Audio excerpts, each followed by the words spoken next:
কিন্তু বর্তমান প্রেক্ষাপটে যেটা হয়েছে সেটা হলো মুরব্বীরা কোরআন তেলাওয়াত না শিখে ও ফাজাইলে আমুল পড়ে। রাগ করলেন আপনারা? এই যে দুইটা বিদআতি ইস্তেমা হয়ে গেল না, হয়ে গেল না?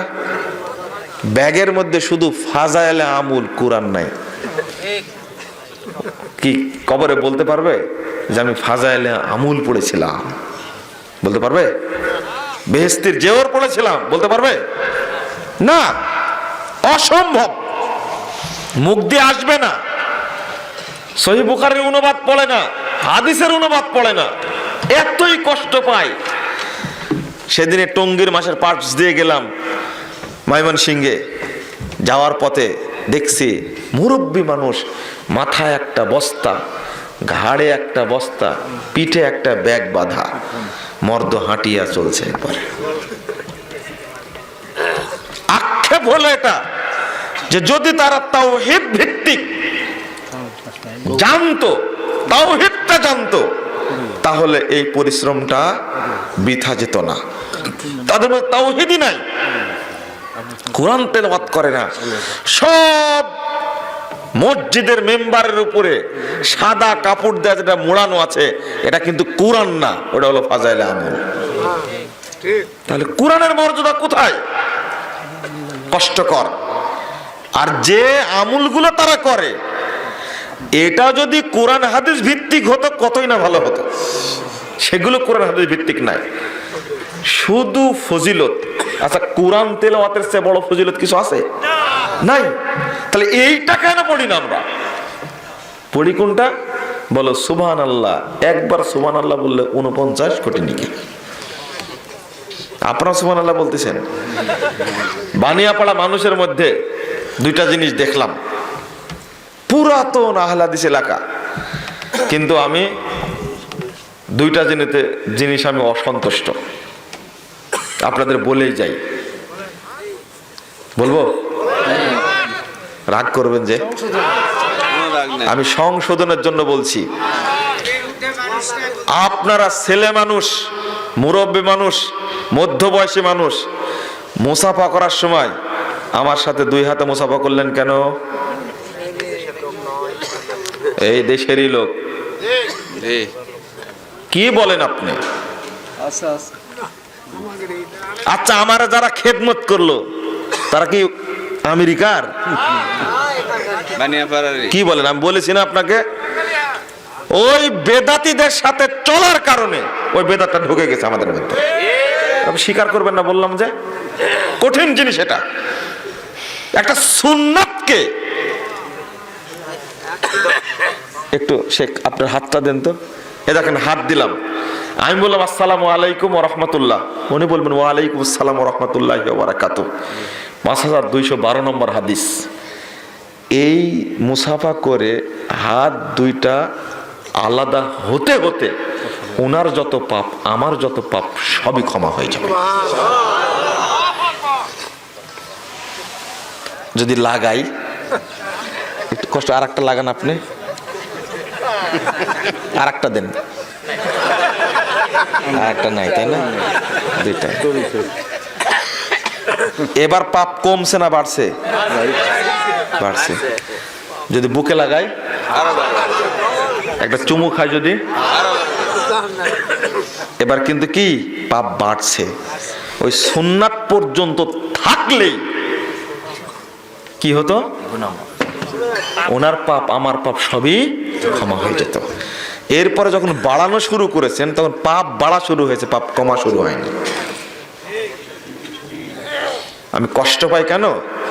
এই কথাটা বলি, প্রবীণ মানে পুরাতন আহলে হাদিস এলাকা হলে আমি কথা বলতে সাহস বেশি পাই। কারণ এই আলম স্যারেরই কথা উপদেশ দেন যে 3 পুরুষ না দেখে কখনো বিয়ে দিও না মেয়ের। কঠিন জিনিস একটা, এটা আহলে হাদিসের একেবারে মানে কি পাক্কা কাঠ, একটা আহলে হাদিসের একটা কঠিন হীরা। ঠিক বলেছেন, হীরা হীরা জোহর একবারে যাকে বলে, একটুকু ছাড় নাই। এই জন্য স্যারের অনুপস্থিতিতে যা বলার বলছে বিচার দিয়ে না আপনারা স্যারকে, সমস্যা নাই। 2 হাতে মুসাফা আপনি করবেন কেন? একটা সুন্নাতকে প্রতিষ্ঠা আপনি করবেন, বেদাতিরা সুন্নাতকে প্রতিষ্ঠা করবে না। বেদাতিরা সুন্নাতকে হত্যা করার জন্য জন্ম নিয়েছে, আর আহলে হাদিসরা জন্ম নিয়েছে সুন্নাতকে প্রতিষ্ঠা করার জন্য। আগে গর্জন ছিল, আজকে কি বিড়াল হয়ে গেছেন? আশ্চর্য, কেন এরকম হবে? এক কঠিন অবস্থা। আল্লাহর নবী বলছেন, কেন বলবো না এটা? মুহাম্মদুর রাসূলুল্লাহ সাল্লাল্লাহু আলাইহি ওয়াসাল্লাম বলছেন, ইন্না মিন ওয়ারাইকুম জামানা সাবরিন, 10394 নম্বর হাদিস তাবরানী কাবিরের মধ্যে এসেছে। অচিরেই তোমাদের পরে একটা যুগ আসবে, ধৈর্যের যুগ। এই যুগে কেউ সুন্নাতকে মানতে পারবে না, ধৈর্যের যুগ আসবে। লিল মুতামাসসিকি ফি, এই যুগে যে ব্যক্তি সুন্নাতকে হাতে দাঁতে শক্ত করে আঁকড়ে ধরে থাকবে, ফালাহু আজরু 50 শাহীদা, তার জন্য 50 জন শহীদের মর্যাদা রয়েছে। কারণ এখন সুন্নাত মানতে গেলেই আপনাকে কষ্ট দেয়। শুনে খুশি হবেন, সারা বাংলাদেশে বর্তমানে সালাফি আকীদার, আহলে হাদিস আকীদার একটা জাগরণ তৈরি হয়েছে আলহামদুলিল্লাহ। আর এটা হয়েছে তরুণদের মধ্যে বেশি হয়েছে। আগামী প্রজন্ম আসছে, কোরআন এবং সহিহ হাদিসের প্রজন্ম আসছে ইনশাআল্লাহ। এই প্রজন্ম চেঞ্জ হয়ে যাবে। আগে বেদাতের বিরুদ্ধে কথা বলা যেত না, শিরিকের বিরুদ্ধে কথা বলা যেত না। আলহামদুলিল্লাহ এখন শিরিক বেদাতের বিরুদ্ধে কথা বললে মানুষকে সাথে পাওয়া যায়, এখন পাওয়া যায়। আগে পাওয়া যেত না, 5 বছর আগে কথা বলতে পারেনি, বক্তব্য বন্ধ করে দিয়েছে, স্লিপ দিয়ে বন্ধ করে, আপনি বক্তব্য বন্ধ করেন। জাল হাদিসের বিরুদ্ধে কথা বলেছি, সভাপতি নিয়ে স্লিপ রেখে বলছে আপনি বক্তব্য সংক্ষেপ করেন। কিন্তু আলহামদুলিল্লাহ এখন বললে মানুষ বুঝে। সামনে প্রজন্মটা আসছে। ওমর রাদিয়াল্লাহু আনহু বসেছিলেন, আল্লাহ রাসূল কত ফজিলত বললেন, ফালা আজরু 50 শাহীদান, সুন্নাতের উপরে কায়েম থাকলে 50 জন শহীদের মর্যাদা হবে। ওমর রাদিয়াল্লাহু আনহু বলছেন, আমিন্না মিনহুম, আল্লাহ রাসূল এই 50 জন শহীদ কি আমাদের যুগের না তাদের যুগের?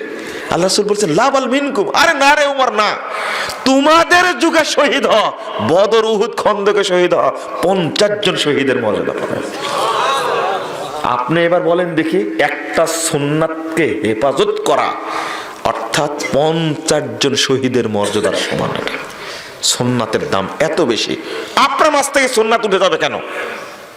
কেন উঠে যাবে? 2 নম্বর যেটা আমি বলবই সেটা হলো টাকনুর নিচে কাপড় পরা, এই স্বভাবটা বিদায় করা যায় না? হ্যাঁ, মুসবিরুল ইজার, জি জি জি জি। হাদিসটা কি জানা নাই? কেন আপনারা এটা করেন কেন?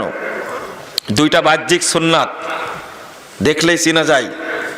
একটা দাড়ি লম্বা থাকবে, টাকনোর উপরে কাপড় থাকবে, আপনাকে দেখলেই চেনা যাবে। আলহামদুলিল্লাহ আজকে একজন ছাত্রকে দেখলাম বিশ্ববিদ্যালয়ের, আমাকে দেখেনি কিন্তু আমি ওকে দেখছি, ও বিশ্ববিদ্যালয় থেকে আসছে। আলহামদুলিল্লাহ মুখে কত সুন্দর দাড়ি আর টাকনোর উপরে প্যান্ট। ছেলেটা বিশ্ববিদ্যালয় থেকে আসছে, আমাকে দেখেনি কিন্তু আমি ঠিকই তাকে দেখলাম। অথচ আজকে বিশ্ববিদ্যালয়ের ছেলে হলে দাড়িটা কি থাকবে? চাঁচা থাকবে, টাকনোর নিচে প্যান্ট থাকবে। ছেলেটা এইভাবে আসছে, দেখে এত খুশি হলাম। মাঝে মাঝে কিছু কিছু তরুণ, ময়মনসিংহ বিশ্ববিদ্যালয়ের এক ছেলে, কৃষি বিশ্ববিদ্যালয়ের এক ছেলে, কি চমৎকার তার চেহারা, দাড়িগুলো উঠেছে, ওইভাবে রেখে দিছে, টাকনোর উপরে কাপড়। আমি বললাম, তোমাকে জেএমবি বলে না? তো বলছেন না, ওই দিন তো এখন আর নাই, একজন বিসিএস ক্যাডার হয়ে গেছে আলহামদুলিল্লাহ, জীবনেও দাড়ি চাচেনি। ওই তরুণকে স্বাগত জানাই। বলছে যে আপনি জানেন ও বিসিএস মনে হয় 7 নম্বর রেজাল্ট হয়েছে, সিরিয়াল হয়েছে বাংলাদেশে কত নম্বর? 7 নম্বর। ও বলছে আমাকে যে স্যার আমার বন্ধুরা খুব ভয় দেখাচ্ছিল যে তোমার এই দাড়ির কারণে আর তুমি যে টাকনোর উপরে প্যান্ট পরো এই কারণে তোমাকে পেঁচাবে, বিরক্ত করবে, রেজাল্ট তো তোমার হবেই না। রাসূলের সুন্নাত রেখেছি, যদি এখানে রুজি না হয় অন্য জায়গায় হবে, কিন্তু দাড়ি কাটবো না আমি। বিসিএস ভাইবা দিতে যাবে, আপনি চিন্তা করেছেন তো? আলহামদুলিল্লাহ ও বলছে যে আমি ভাইবা দিতে গেলাম, তা আমার সাথে ভাইবা বোর্ড এত চমৎকার আচরণ করলো, ভয়ও লাগলো। জিজ্ঞেস করলো, প্রশ্ন জিজ্ঞেস করা বাদ দিয়ে আমি কোন পরিবারের, বাপ কি করে মা কি করে, এই প্রশ্ন করে আমাকে শেষ করে দিয়েছে। ভাইবার সময় শেষ, 22 মিনিট রাখছে, বলছে 22 মিনিট রাখছে, আমাকে তেমন প্রশ্নই করেনি, শুধু আমার চেহারা দেখে আর কোনো প্রশ্ন করেনি। আলহামদুলিল্লাহ ও জানে যে ছেলেটা ছোট থেকে মুখে সুন্দর দাড়ি রাখছে আর কোনোদিন সালাত কাজা করেনি, এই বিসিএস ক্যাডারের মাধ্যমে বাংলাদেশের কোনো ক্ষতি হবে না, কোনো দুর্নীতি হতে পারে না। আলহামদুলিল্লাহ রেজাল্ট বেরিয়ে আসছে। আমার বন্ধুদেরকে বলেছি আমি আল্লাহর উপরে ভরসা করে ভাইবা বলে ঢুকেছি, ভাইবাও সহজ হয়েছে, রেজাল্টও ভালো হয়েছে আলহামদুলিল্লাহ। আপনি চিন্তা করতে পারেন, মাঝে মাঝে দেখি উফ এত ভালো লাগে।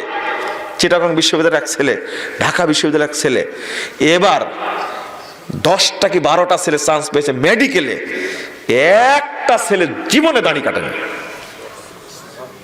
এরকম তরুণ তৈরি হচ্ছে তো এখন। এই জন্য ইমাম শাফি একটা কথা বলে গেছেন।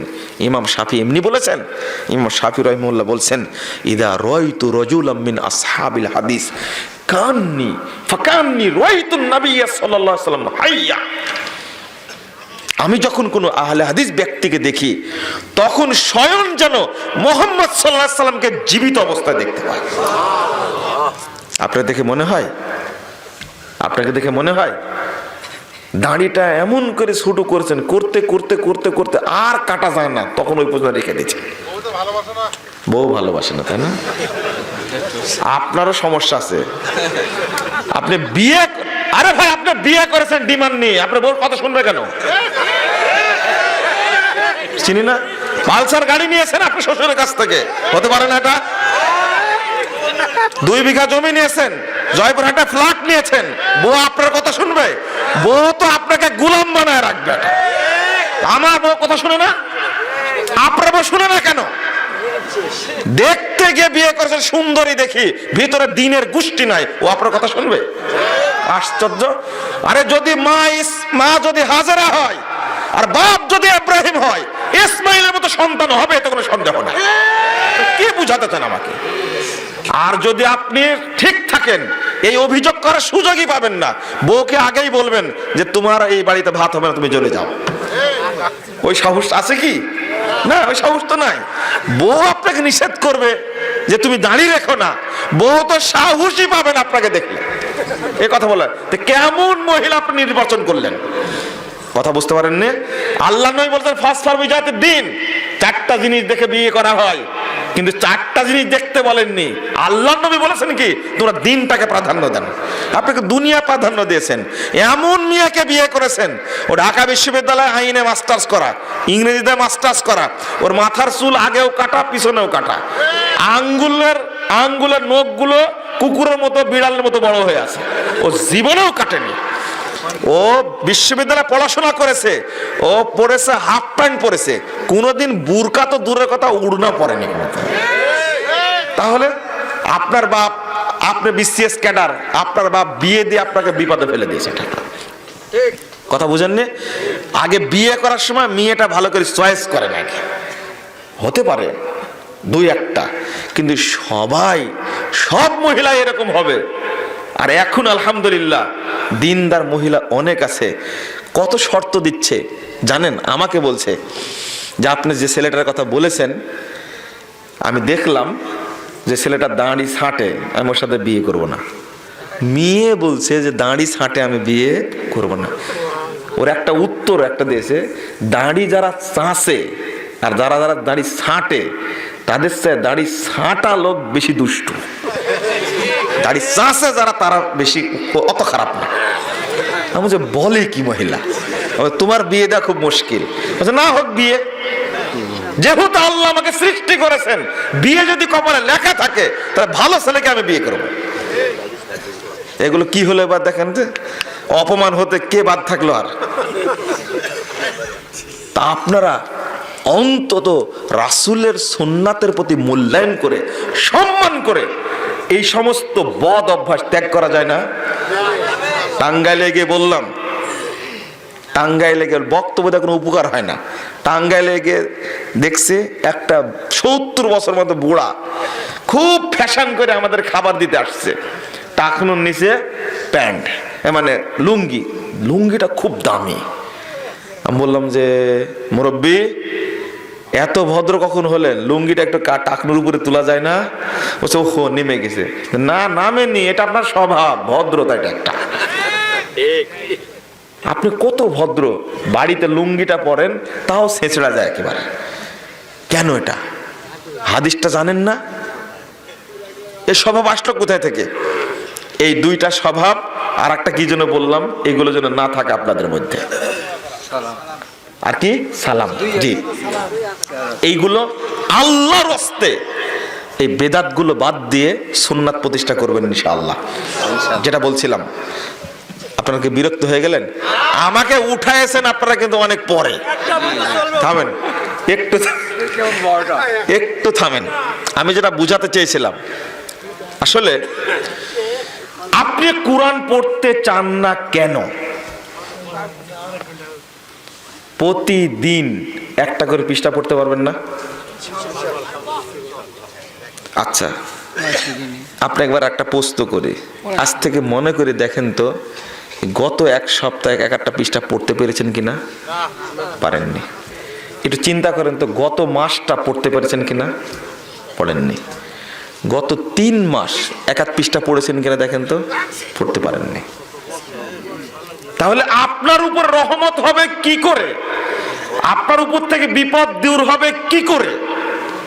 আমি আপনাদের নসিহত করি, আপনি চেষ্টা করেন এক পৃষ্ঠা করে পড়তে।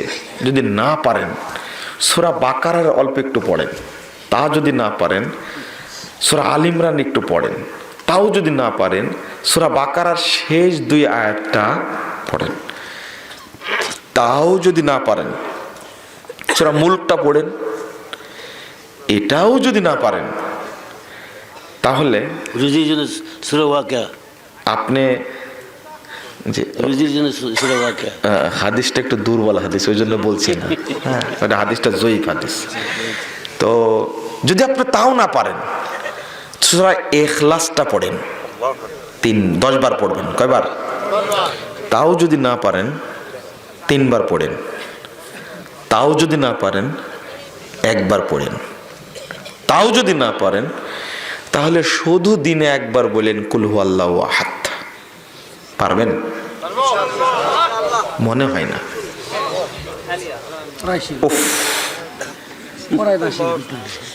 আপনি একটু চিন্তা করেন, একটু ভাবেন। আমি বলেছি একটা সূরার ফজিলত আপনি নিয়ে বের হতে পারবেন না। আল্লাহ রাসূল সাল্লাল্লাহু আলাইহি ওয়াসাল্লাম একদিন হঠাৎ করে বলছেন, 812 নম্বর হাদিস সহিহ মুসলিমে, ও সাহাবীরা, আমি আজকে তোমাদেরকে কোরআনের 3 ভাগের 1 ভাগ পড়ে পাঠ করে শোনাবো। এই ঘোষণা দেওয়ার পরে সাহাবায়ে কেরাম জমা হচ্ছে মসজিদে। আল্লাহ রাসূল এক পর্যায়ে বাড়ি থেকে বের হয়ে পড়লেন কুল হুয়াল্লাহু আহাদ আল্লাহুস সামাদ লাম ইয়ালিদ ওয়া লাম ইউলাদ ওয়া লাম ইয়াকুল লাহু কুফুয়ান আহাদ। বলার পরে চলে গেলেন। সাহাবীরা আসতে আছে। আল্লাহ রাসূল বলছেন, কি ব্যাপার, তোমরা এখনো জমা হচ্ছ, ঘটনা কি? আপনারা বলেছেন আজকে কোরআনের 3 ভাগের 1 ভাগ পড়বেন। তখন আল্লাহ রাসূল বলছে, আরে কুল হুয়াল্লাহু আহাদ ইন্নাহা লা তা'দিলু সুলুসাল কোরআন। আরে সূরা ইখলাসই হলো কোরআনের 3 ভাগের 1 ভাগ। সারপ্রাইজ দিলেন। দেখেন, আল্লাহ রাসূলও সাহাবীদেরকে আকর্ষণ ধরাতেন। আরে আমি তো পড়লাম, মানে কেউ যদি সূরা ইখলাস 1 বার পড়ে তাহলে কোরআনের 3 ভাগের 1 ভাগ পড়ার নেকি পেল। 3 বার যদি পড়ে তাহলে পুরো কোরআন পড়ার কি করলো? নেকি পেয়ে গেল।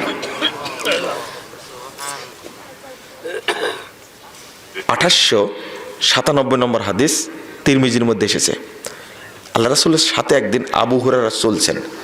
আবু হুরায়রা বলছেন যে আকবাল তুমান নবী সাল্লাল্লাহু আলাইহি ওয়াসাল্লাম, আমি আল্লাহ রাসূলের সাথে যাচ্ছিলাম, ফাসামিয়া রাজুলান ইয়াকরা কুল হুয়াল্লাহু আহাদ।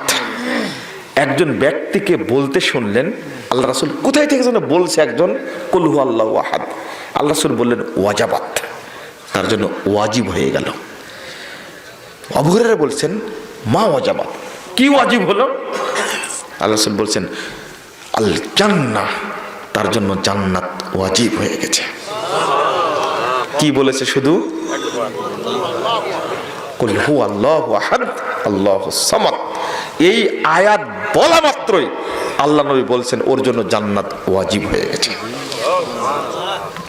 উফ।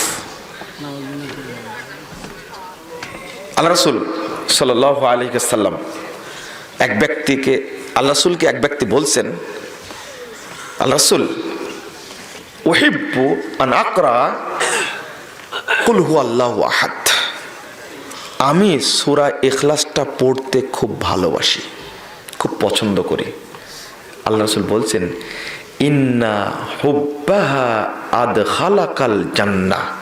ও সাহাবী, ও সাহাবী, এই সূরা ইখলাসের ভালোবাসায় তোমাকে জান্নাতে প্রবেশ করায় দিয়েছে।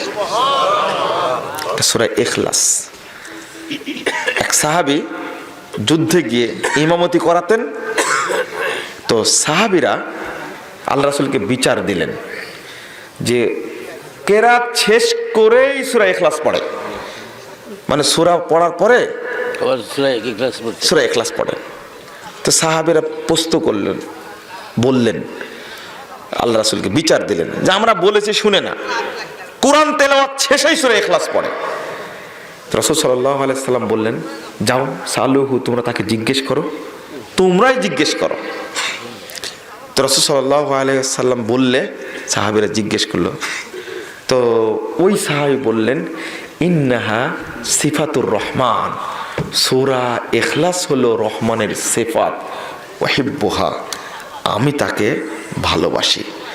আল্লাহ রাসূল বলছেন আখবিরুহু, ও সাহাবীরা তোমরা তাকে সুসংবাদ দাও, ইন্নাল্লাহা ইউহিব্বুহু, নিশ্চয়ই আল্লাহ তাকে ভালোবাসেন। 15545 নম্বর হাদিস মুসনাদে আহমদের মধ্যে এসেছে।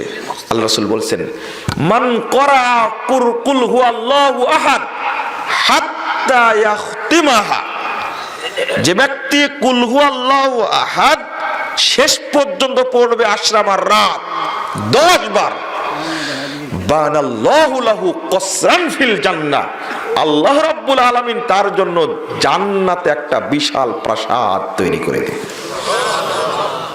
আপনার কি মনে হচ্ছে সূরা ইখলাস কি পড়ার সুযোগ হয়? তাহলে একটু ফজিলতি শুনলেন। এবার যদি বলি আপনাদেরকে সূরা মুলকের কথা, তখন মনে করবেন যে না, সূরা ইখলাস না পড়ি মুলকি পড়ি। দেখেন দেখেন আল্লাহ রাসূল বলছেন সালাসুনা আয়া তাশফাউ ইনদা রাব্বিহা, একজন ব্যক্তির উপরে জাহান্নাম ওয়াজিব হয়ে গেছে। কি ওয়াজিব হয়ে গেছে? জাহান্নাম। 1400 নম্বর হাদিস আবু দাউদের মধ্যে এসেছে, জাহান্নাম ওয়াজিব হয়ে গেছে, কিন্তু বাঁচবে কি করে? তাশফাউ, এই সূরা মুলক তার জন্য সুপারিশ করতেই থাকবে। আল্লাহ বলবেন না, ক্ষমা হবে না। সূরা মুলক বলবে আল্লাহ ও আমাকে পাপ করেছে, তুমি ক্ষমা করো। আল্লাহ বলবেন না, ক্ষমা হবে না। এই করতে করতে করতে করতে হাত্তা ইউগফারা, অবশেষে সূরা মুলক পাঠকারীকে আল্লাহ মাফ করে দেবেন। মনে হচ্ছে তাহলে এটা পড়াই ভালো, কারণ জাহান্নাম ওয়াজিব হয়ে যাওয়ার পরে মাফ পাওয়া এটা তো বিশাল ব্যাপার, তাই না? শুধু তাই 10547 নম্বর হাদিস নাসাই কুবরার মধ্যে এসেছে, মুহাম্মদ সাল্লাল্লাহু আলাইহি ওয়াসাল্লাম বলতেন, মানে সূরা মুলকের আরেকটা নাম সাহাবীরা বলতেন, কি নাম বলেন তো? কেউ জানেন না? সূরা মুলকের আরেকটা নাম আছে সূরাতুল মানিয়া, প্রতিরোধকারী সূরা। সূরাতুল মানিয়া, প্রতিরোধকারী সূরা। যে ব্যক্তি রাত্রিতে সূরা মুলক পড়বে বা রাত্রিতে যে কোনো পড়ুক না কেন, ওই ব্যক্তির কবরের আযাবকে আল্লাহ মাফ করে দেবেন। মানে কি? মানে বাধা দিবে। মাটি দেওয়ার পর থেকে, দাফন করার পর থেকে কিয়ামত পর্যন্ত সূরা মুলক তার জন্য পাহাড় দেবে কবরে।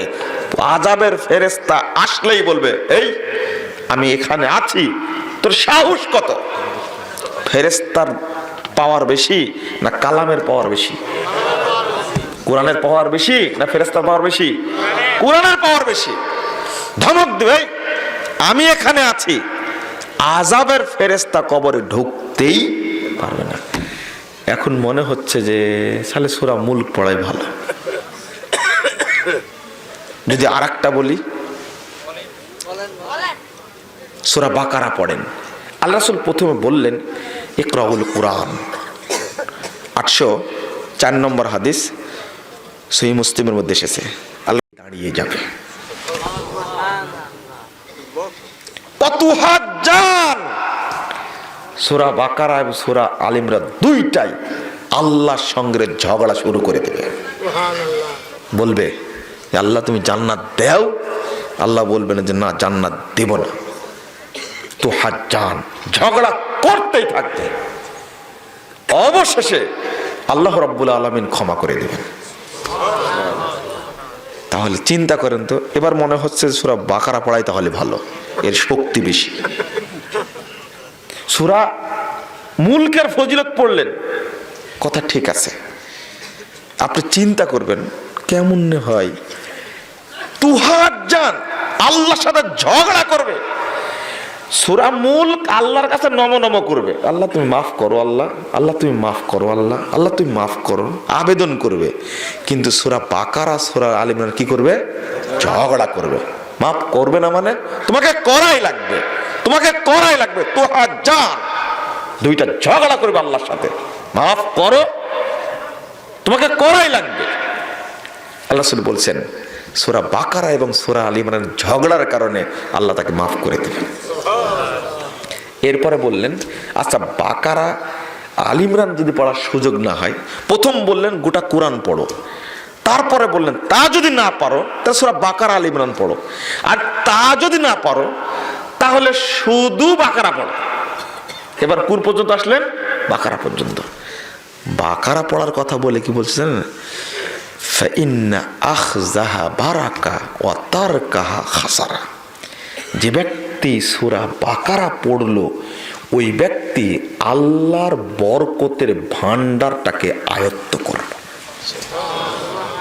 মানে যত বরকত সব সূরা বাকারার মধ্যে এসেছে, যত বরকত সব সূরা বাকারার মধ্যে এসেছে। এবার আল্লাহ রাসূল বলছেন আপনাকে কিভাবে বুঝাই কোরআনের ফজিলত। এবার বলছেন আচ্ছা সূরা বাকারা যদি পুরোটাই না পড়তে পারো তো শেষ 2 আয়াতটা পড়ো। দুনিয়ার জন্য পরকালের জন্য তোমার এই 2 আয়াতই যথেষ্ট হয়ে যাবে। তাহলে আগে পেলাম পরকালের কথা, আর শেষ 2 আয়াতের মধ্যে পেলাম কি? পরকালও পেলাম, দুনিয়াও পেলাম। কাফাতা, 2টা তোমার জন্য কি হয়ে যাবে? যথেষ্ট হয়ে যাবে। যা চাইবেন সূরা বাকারার শেষ 2 আয়াত পড়ে আল্লাহর কাছে যা চাইবেন আল্লাহ তাই দান করবেন। এরপর আল্লাহ রাসূল বলছেন এই 2টা সূরা স্পেশাল ভাবে নাজিল হয়েছে। সহিহ বুখারীর হাদিস, আল্লাহ রাসূল বলছেন সামিতু নাকিজা মিন ফাওকিহি, উপর থেকে একটা বিকট শব্দ শুনলাম। জিবরিল আমিন বলছেন যে একটা দরজা খোলা হলো, লাম ইউফতা ক্বাবলা, ইতিপূর্বে এই দরজা কখনো খোলা হয়নি, প্রথম খোলা হয়েছে দরজা। ওই দরজা খোলার সময় আল্লাহ রাসূল বলছেন আমি শব্দ পেলাম একটা, তাকিয়ে দেখলাম একজন ফেরেশতা নাজিল হলো, লাম ইয়ানজিল ক্বাবলাহু, এই ফেরেশতা দুনিয়াতে কোনোদিন আসেনি। স্পেশাল ফেরেশতা দ্বারা নাজিল করা হয়েছে 2টা জিনিস, সূরা বাকারার শেষ 2 আয়াত আর সূরাতুল ফাতিহা। এখন সূরা শেষ 2 আয়াত সূরা বাকারার একটু লম্বা, তাই না? আল্লাহ রাসূল সাল্লাল্লাহু আলাইহি ওয়াসাল্লাম এমন একটা শব্দ বলেছেন সূরা ফাতিহা সম্পর্কে, ওইটা বললে মনে করবেন যে ওইগুলো সব থাক, সূরা ফাতিহাই পড়তে হবে। শেষ পর্যন্ত ঠেকালাম আপনাকে। বিপদ মুক্তি। আল্লাহর নবী বলেছেন সূরা ফাতিহার প্রত্যেকটা হরফ পড়ে যে যা চাইবে আল্লাহ তাই তাকে দান করবেন। সূরা ফাতিহা পড়ে চাইবো কি, আল্লাহ তুমি আমাকে রোগ মুক্ত করো। সূরা ফাতিহা পড়ে চাইবো কি, আল্লাহ তুমি আমাকে জান্নাত দান করো।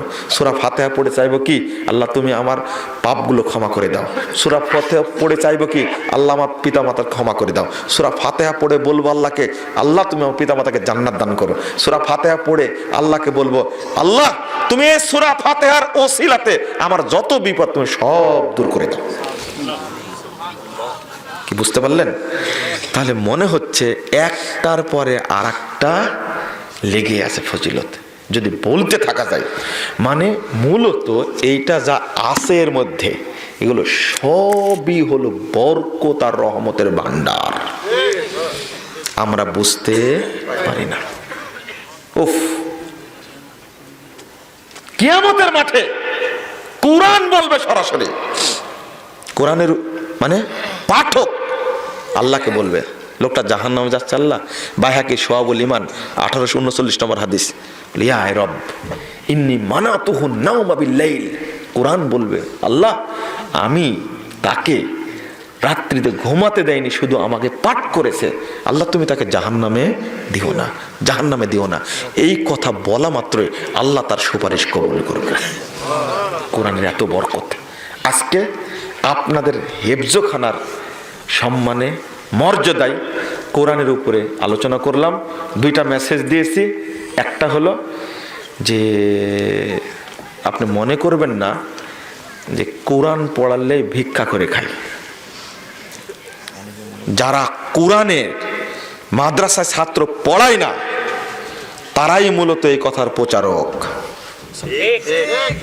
কেন জানেন? ওরা সবচেয়ে ব্রেনি যে ছেলেটা, ওকে ডাক্তার বানিয়েছে,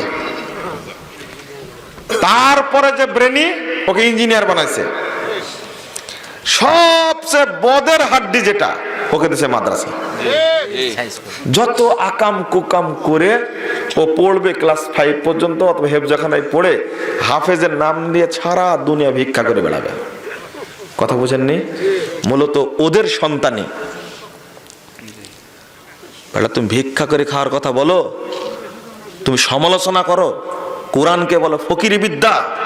তুমি কি শিখেছো এমন, কি জানো এমন? তুমি মাদ্রাসা পড়া ছেলে, এখন ও আরবি যেমন পারে ইংরেজি তেমন পারে। তুমি তার সাথে লেগে দেখো তো, ঢাকা বিশ্ববিদ্যালয়ে আরবি পড়া মাদ্রাসা পড়া ছেলে ফার্স্ট হয় কি করে? তোমাদের লজ্জা লাগে না? তোমরা শাড়ি পরে ঘুরো, কোরআনের সমালোচনা করো। তোমরা বদের হাড্ডি ছেলেটাকে মাদ্রাসায় দিলে কেন? ভালো টাকা দিতে পারলে না? কই, আমি তো ভিক্ষা করে বেড়াইনি। আমার বাপ তেমন কিছুই জানেন না। 3 ভাই 3 বোন, সবাইকেই মাদ্রাসায় পড়াইছে, একজন ভিক্ষা করে না। আলহামদুলিল্লাহ, সবাই ভিক্ষা দেই। তুমি কেন সমালোচনা করবে? তুমি তো সমালোচনা করবে। মনে রেখো, সমালোচক তুমি।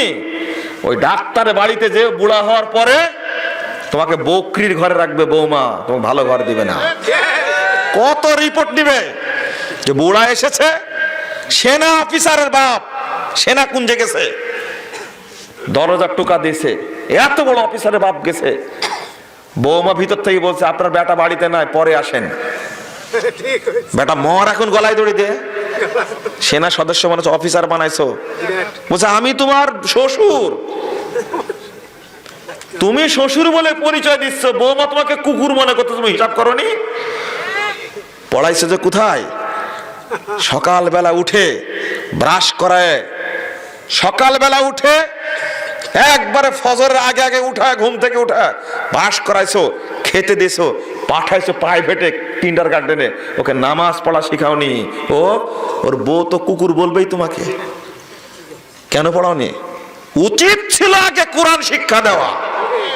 শিক্ষা দেওনি। কোরআন হলো আল্লাহর রহমত, প্রথমেই তাকে কোরআন শিক্ষা দিতে হবে, যাতে সমস্ত শয়তান পালিয়ে যায়। আমি বলছি না সবাই এরকম, ম্যাক্সিমাম মানুষ, কিছু মানুষ ভালো আছে যাদের মধ্যে কোরআনের মহব্বত আছে, অধিকাংশ মানুষই কোরআনকে ঘৃণা করে। প্রতিদিন সকালে উঠে, এই যে এখন কনকনে শীত, ওই প্রাইভেটের মাস্টারের কাছে ঠিকই পাঠাচ্ছে, কিন্তু কোনোদিন বলে না উঠো ওযু করো, ফজরের সালাত আদায় করো, একটু কোরআন তেলাওয়াত করো, কোনোদিন বলে না। গোটা বাংলাদেশের অবস্থাটা হয়েছে এখন এরকম, মাদ্রাসায় পড়াটাকে এত ঘৃণা মনে করে, এত খারাপ মনে করে। বেটা মরে দেখো, মরার আগেই তোমাকে জাহান্নামে থাকতে হবে, মরার পরেও তোমাকে জাহান্নামে থাকতে হবে। ওই ছেলে তোমার কোনোদিন ভক্তি করবে না, কোনোদিনই ভক্তি করবে না। মারা যখন যাবা তখন দেখবা যে ছেলেটা দূরে মুখে রুমাল দিয়ে দাঁড়া আছে, ও জানাজা পড়তে পারবে না, মানে মরা ব্যক্তিকে দেখলে ভয় পায়, ও কবরের কাছেও যাবে না, চেহারাটাই দেখবে না, তোমাকে গোসল দিতেও পারবে না, তোমার জন্য দোয়াও করতে পারবে না, মরার পরে ঢেকে দেবে, জীবনে সাদকাও করবে না তোমার নামে। ও বুঝে না তো সাদাকা, বুঝেও ডাক্তার বানাইছো যে, আর টিপ্পনি কেটেছো, মাদ্রাসা পড়লে ফকিরি বিদ্যা, তোমার ছেলেটাকে বানর বানাইছো, আমি চিনি না তোমাকে। ভদ্রলোক বলে যত মদ গাঁজা সোয়ানি ফেন্সিডিল খায় বেড়ায়, মদ খেয়ে পোল্ট্রি পড়ে থাকে, এই সন্তান তুমি বানাইছো, আর মাদ্রাসা পড়াকে অবজ্ঞা করেছো। এইগুলো সব হলো পাশ্চাত্যের ষড়যন্ত্র, এগুলো যেন কোরআন শিক্ষা না করতে পারে। খবরদার মাদ্রাসা শিক্ষা সম্পর্কে ফালতু ধারণা রাখবেন না, খবরদার। আলহামদুলিল্লাহ এখন মাদ্রাসায় পড়ে ডাক্তার হচ্ছে, ইঞ্জিনিয়ার হচ্ছে, সচিবও হচ্ছে, আলহামদুলিল্লাহ বিসিএস ক্যাডার হচ্ছে, হচ্ছে না এখন? আপনি শিক্ষা দেন আগে, আর আমরা কারিকুলাম ওইভাবে সাজিয়েছি এখন, আলহামদুলিল্লাহ। তুমি ইংরেজি শুধু বলতে জানো, আরবি বলতে জানো, পেটের উপর লাথি মারলে একটা আরবি শব্দ বের হবে না। কিন্তু মাদ্রাসা পড়ার ছেলে ইংরেজি যেমন জানে, আরবি তেমন জানে, বাংলাও তেমন জানে। তুমি মূর্খ মানুষ 14টা ভুল করো বক্তব্য দিতে গিয়ে। যারা আরবিকে সিটকানি দেয়, নাক সিটকানি দেয়, যারা কোরআনকে নাক সিটকানি দেয়, তারা হলো মুসলিম উম্মার শত্রু। এরা আল্লাহর শত্রু, এরা নবীর শত্রু, এরা হলো ইবলিশ শয়তানের উপদেষ্টা। এরা খবরদার কোন মাদ্রাসার ছাত্রকে এইভাবে অবজ্ঞা করতে পারবেন না। বরং দেখা হলে রাস্তায়, সাহেবের হাট থেকে আসছে, বাবা কোথায় যাবে? বানিয়াপাড়া হেফজখানায় যাব। মোটর সাইকেলের পিছনে তুলে নেবেন, ভদ্রতার সাথে রেখে মাদ্রাসায় রেখে যাবেন। আর এই প্রতিষ্ঠানের জন্য ভিক্ষা করার জন্য কোনো ছাত্র যেন বের না হয়। স্যার বলে গেলেন না, ভিক্ষার জন্য কেউ যেন না বের হয়, দোকানের জন্য কেউ না যায়। আপনার যাকাত, আপনার টাকা নিজ দায়িত্বে মাদ্রাসায় পৌঁছা দেবেন আপনি, এটা আপনার জিম্মাদারি। আপনি তাকে এত ছোট মনে করেন কেন? ওরা যাকাতের টাকা খেয়ে মানুষ হলে, ভিক্ষা করে টাকাতে মানুষ হলে কোনোদিন মানসিকতা বড় হবে না, কিন্তু বলে দিলাম। এমনি যারা লজিং বাড়িতে খায় তাদের অন্তরটা এমনি দুর্বল থাকে। কথা বোঝা গেছে? আপনি ভালো ছেলেটাকে পড়াচ্ছেন ডাক্তারি, মাসে 20,000 টাকা করে দিচ্ছেন। ছোট ছেলেটাকে পড়াচ্ছেন ইঞ্জিনিয়ার, তাকে মাসে 20,000 টাকা করে দিচ্ছেন, 30,000 টাকা করে দিচ্ছেন। আর মাদ্রাসায় পড়ে ছেলেকে দরখাস্ত লাগে প্রিন্সিপাল বরাবর, মানে বোর্ডিং ফি মৌকুফের আবেদন। তোমার লজ্জা লাগে না? কোরআন শিক্ষা করতে ওদের পিছনে যদি 20,000 টাকা খরচ হয়, এই ছেলের পিছনে 50,000 টাকা খরচ করা উচিত। জাযাকুমুল্লাহ খায়রান। সুবহানাকাল্লাহুম্মা বিহামদিক, আশহাদু আল্লা ইলাহা ইল্লা আনতা আস্তাগফিরুকা ওয়া আতুবু ইলাইকা।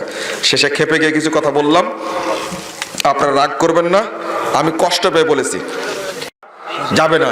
কেউ কেউ বলে ছোট বাচ্চারা তাবিজ পড়তে পারে, যে বক্তা বলেছে বক্তা চিনে না, ওই হাদিসের অংশটুকু ভুল আছে। যেসব মহিলারা স্বামী মারা যায় সেসব মহিলারা, জি না, ও বন্ধুরা আমার, আমি তো বলতে ভুলে গেছি, আমাদের এখানে নতুন একটা বই আসছে, তাবলীগের স্বরূপ। এই বইটা আপনারা মঞ্চ থেকে সংগ্রহ করবেন। পাশাপাশি মাসিক আল ইখলাস একটা পত্রিকা আমরা বের করি, এই বইটা। তারপরে প্রশ্নোত্তর আরকানুল ইসলাম বই আছে, 1330টা প্রশ্নোত্তর আছে। আপনারা যে প্রশ্নগুলো আমাদেরকে করেন, এই প্রশ্নের উত্তরগুলো সবই বইটার মধ্যে পাওয়া যাবে। আমি সবাইকে বলবো আপনারা এক কপি করে বই নিয়ে যাওয়ার চেষ্টা করবেন। বইগুলোর দাম বেশি না, বিশেষ করে তাবলীগের ফাজায়েলে আমুলের মধ্যে যে সমস্ত ফাজায়েলে জিকির, ফাজায়েলে হজ, ফাজায়েলে সাদাকাত, ফাজায়েলে দুরুদ, ফাজায়েলে নামাজ, এর মধ্যে যত জাল জয়ীফ হাদিস ছিল সবগুলো আলাদা করে আমরা সহিগুলো উল্লেখ করার চেষ্টা করেছি। তো আপনারা সেটা চেষ্টা করবেন বইটা সংগ্রহ করে না। আর মাসিক আল ইখলাসটা মাত্র 20 টাকা দাম, আপনারা মঞ্চ থেকে সংগ্রহ করবেন। যেসব মহিলার স্বামী মারা যায় সেসব মহিলা নাকফুল ইত্যাদি খুলে রাখে, এটা কি জায়েজ? না, খোলা রাখবে না, নতুন কিছু পরবে না, সাজসজ্জা করবে না 4 মাস 10 দিন।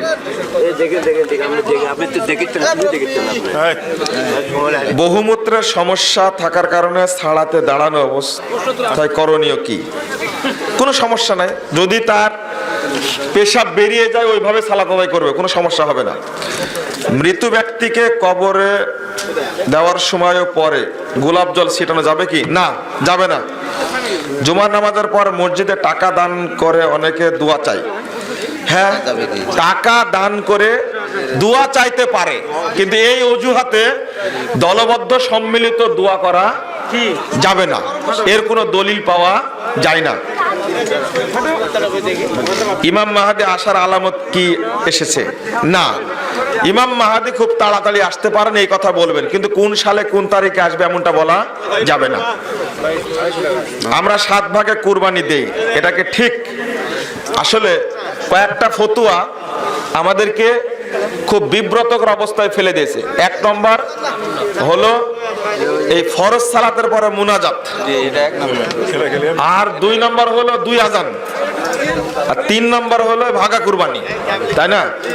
এই ফতুয়াগুলো আপনারা যদি নিরপেক্ষ দৃষ্টিতে দেখেন বা আলেমদের ফতুয়াগুলো দেখেন তাহলে কোনো বিতর্ক থাকে না। কেন গোলামি করবেন আপনারা? আলেমদের ফতুয়া আলহামদুলিল্লাহ বেরিয়ে গেছে, আপনারা সেই ফতুয়াগুলো দেখে নেবেন। ফরজ সালাতের পরে মুনাজাতে খালি প্রশ্ন করেন আপনারা। ফরজ সালাতের পরে, ঈদের পরে, জানাজার পরে প্রচলিত যে মুনাজাত চালু আছে এটা দলিল দ্বারা প্রমাণিত নয়। এটা সৌদি আরবের সব আলেম বলছেন। বাংলাদেশে প্রথম বলেছেন আহলে হাদিস আলেম আলিমউদ্দিন নদিয়াবি, জমিয়তে আহলে হাদিসের সাবেক সহ-সভাপতি, কিতাবুদ দুয়ার মধ্যে লিখছেন এটা একটা মিষ্টি বেদাত। তো আপনারা এই প্রশ্নগুলো নিয়ে, বিশেষ করে ভাগা কুরবানি, উত্তম হলো পরিবারের পক্ষ থেকে একটা করে কুরবানি দেওয়া। আর ভাগা কুরবানি দেওয়ার ব্যাপারে ইখতিলাফ আছে, তবে কেউ বলতে পারবে না যে ভাগা কুরবানি দিলে কুরবানি হবে না, এই কথা বলতে পারবে না। দাড়ি ছাঁটা সম্পর্কে জাকির নায়েক বলেছে দাড়ি ছাঁটা যায়, আপনার কাছে সঠিকটা জানতে চাই। জাকির নায়েক বড় দলিল না, বড় দলিল হলো মুহাম্মদ সাল্লাল্লাহু আলাইহি সাল্লাম। আল্লাহর নবী দাড়ি কোনোদিন কেটেছেন ছেটেছেন এই মর্মে কোনো সহি দলিল নাই। 2-1টা দলিল বর্ণিত হয়েছে, সেগুলো জাল। আল্লাহর নবী দাড়ি ছেড়ে দিতে বলেছেন, আমাদেরকে ছেড়ে দিতে হবে। গাঁজা, হিরোইনের মতো জর্দা, গুল খাওয়া যদি হারাম হয় তাহলে জর্দা, গুল, বিড়ি বিক্রি করা কি এটাও হারাম? খাওয়া যেমন হারাম, বিক্রি করাও হারাম। কেন আজকে ইমাম ভাই বলেনি, ডক্টর ইমামউদ্দিন বলেনি?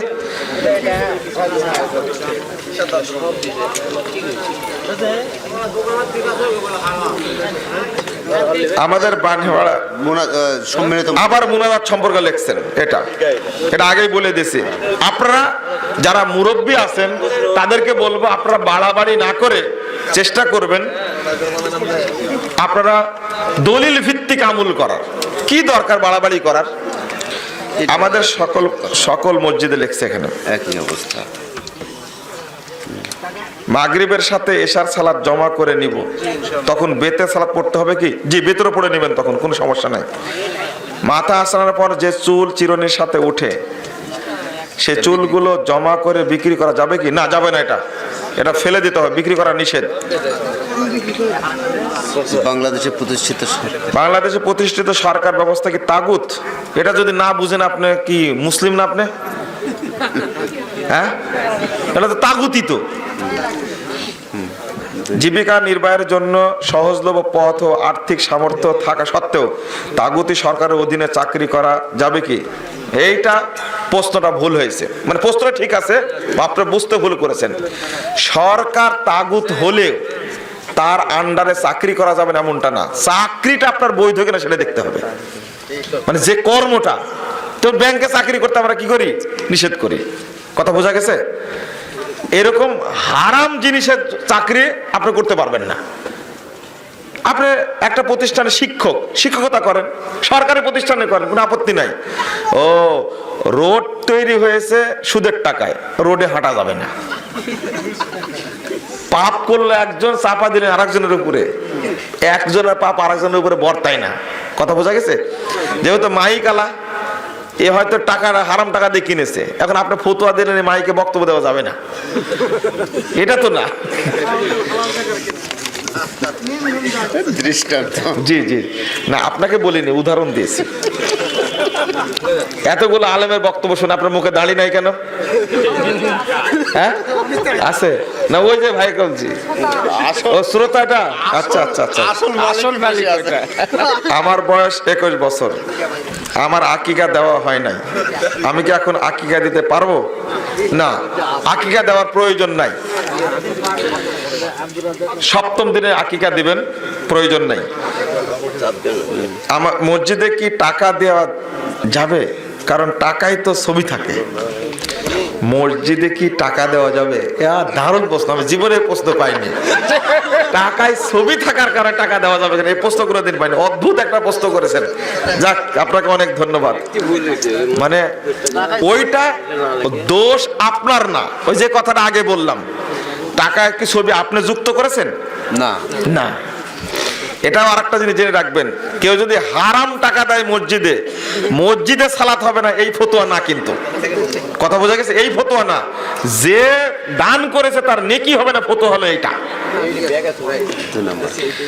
কোন নেতা বা কোন কবি মারা গেলে সেই মৃত্যু দেখে আর কবরে ফুল দিয়ে শ্রদ্ধা জানানো যায় না? এটা জানানো যাবে না, এটা ঠিক না। এটা শিরিকও একদিক থেকে, বেদাতও একদিক থেকে। এগুলো থেকে আপনারা বিরত থাকবেন। জাযাকুমুল্লাহ খাইর। করে এবং এক করে যোদ্ধা খান, তাদের পিছনে নামাজ হবে কি না? রেগুলার প্রথম কথা হলো, বিড়ি করে ইমাম হলো কি করে সেটা বলো আগে। আছে, আমার আছে। হলো কি করে? কেমনে কেমনে তো আমি কি নিয়োগ করেছি? বিড়ি খায়। আমি কি নিয়োগ করেছি বিড়ি খোরকে? নিয়োগ তো তোমরা করেছো। হুজুর মৃতব্যক্তিকে কবর কিভাবে শোয়াবো? মৃত ব্যক্তিকে ডান কাতে শোয়াতে হবে। কিন্তু আমার চিৎ করে শোয়ায়, ভুল, চিৎ করে শোয়ানো যাবে না। অনেকে বলছে এটা ঠিক নয়। না, এটা ভুল অবশ্যই। আপনাদের ওই জন্য তো বলি, আপনারা মুখে বলছেন, বিশ্বাস করছেন না, দলিল সাথে ধরা দিবেন আপনারা। জাল হাদিসের কবর রাসূল সাল্লাল্লাহু আলাইহি ওয়াসাল্লাম সালাত, এই বইটার মধ্যে বিস্তারিত উল্লেখ করে দিছি। তার প্রস্তুতের আরকানুল ইসলামের মধ্যে উল্লেখ করে দিছি। এখন আপনাকে কোনো বেদাতি ফাঁকি দিতে পারবে না ইনশাআল্লাহ। এবার জাতি দলিল দিয়ে দিবেন ইনশাআল্লাহ। দাড়িতে কালো রং করা যাবে কি? দাড়িতে চুলে পাকা ফুল পাকা দাড়িতে কালো রং করা যাবে না। যারা কালো রং দিবে তাদের উপরে জান্নাত হারাম, কঠিন জিনিস। পাকা দাড়ি পাকা চুলে আপনি হলু কি মেহেদি দিবেন, অন্য কোনো রং দিবেন, কালো রং দেওয়া যাবে না। আর প্রশ্ন করে না, পাঁচ ওয়াক্ত নামাজে কি মুনাজাত করা কি যাবে কি যাবে না? ঘুরে আবার মুনাজাত আগে নামাজ পড়া তো সই আকীদা না। করার কারণে আর প্রশ্নের উত্তর নেব না, এই প্রশ্নের উত্তর